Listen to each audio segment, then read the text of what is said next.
Woohoo! Time for the second PvP build, my immortal nerds. Hope you had fun with the tank Barbarian in Battleground. One thing before we start. I really must say I love you all. I receive so much nice feedback to these videos and in-game from you. And you know, this is just a hobby for me, but it is really worth it with such a great community. Many, many thanks.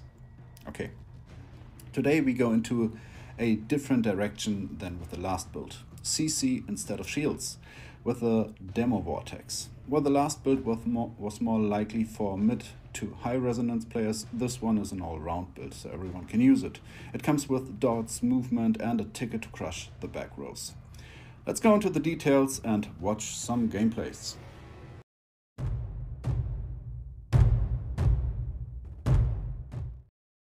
I call this build the Shocking Vortex because it's just a really cool name and I like cool names, and that's the only reason. And what this build does is it has not much single damage on single target. It more focuses on the crowd damage. So what you do, you want to control the crowd and deal your damage to everyone around it. What you need for that is a lot of utility. So this build comes with a lot of utility, of course. It focuses around the demo stun, the leap stun, the wrath burn, and the detonation. And you have a lot of dots in this build to make the detonation as useful as possible. You do a lot of stun combos with the leap and the detonate and again the leap to have a very long duration for your stun. And you have the wrath speed, of course, so it's a movement build, and a leap immunity with a shield to move more freely again. So, as we use the leap and we do not go with the spear build, we have the chest open, so we go with the knockback spears again to make it possible and useful in difficult situations. So let's check out the Legendaries. For the Vortex build, you need one of the new essence, the Spartusk, because it just delivers our first stun here. So when you look at the stun combo, we have the helmet, we have the Dishonored Blade here to make the stun even longer. I received some feedback that it does not work, but I really put a lot of testing into it, so yes, it works. The stun gets prolonged. And what we have is our Shocking Chaos, that's by the way the name, because the Spartusk skill is called Vortex, and the Shocking Chaos are the stun shoulders for the leap, so Shocking Vortex. So, 2 additional stuns here to let us control the idol.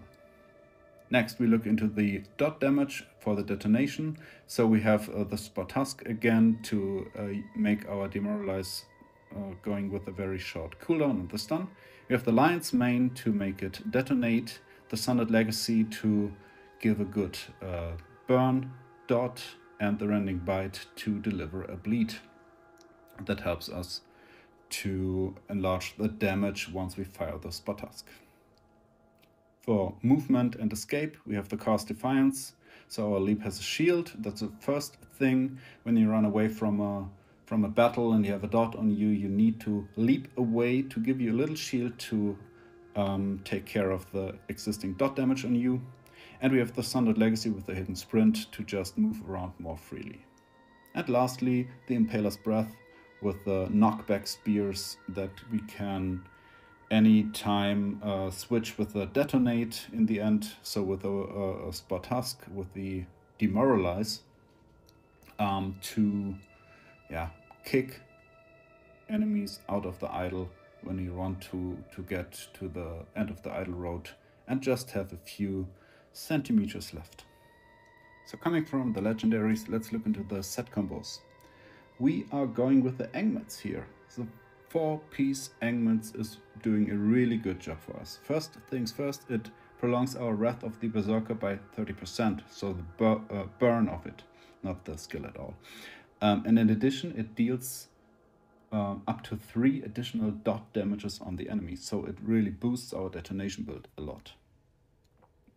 Next thing is a Feasting Baron, and if you just read it, it says it prolongs harmful effects on the enemies by 30%. So think about it. We have a lot of dots in our build, we have a lot of stuns in our build, everything of that is 30% longer. So overall we have a 60% longer Wrath of the Berserker dot on the enemies, a 30% longer stun. And then, because we have 2 spare spots, we go with the Vithus. That again brings us 30% longer durations on our main 2 important skills, the Wrath and the Undying Rage. So, how would we say it in German? Das ist eine echt krasse Scheiße. Das funktioniert wirklich gut. Which translates into something like, it is really nice working for our needs here. Okay. Lastly, the gems. We are looking into dot gems. So I have the 2 currently highly discussed gems, the Vipers and the Seeping Bile in here. I would just go for both if you have it. If you just have one of it, go with that one, but take both. Even both as an auxiliary gem works pretty good. They are still dealing enough damage. So the subs on detonation again, of course.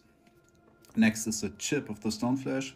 Because we have 3 stuns, and maybe you have a tremor set even active on the family bonus, or you are using any curses that help you here, the chip boosts the damage of those stuns, because it gets an additional damage while you're stunning on the enemy with that petrification here that is doing up to 240 or I don't know percent damage on it.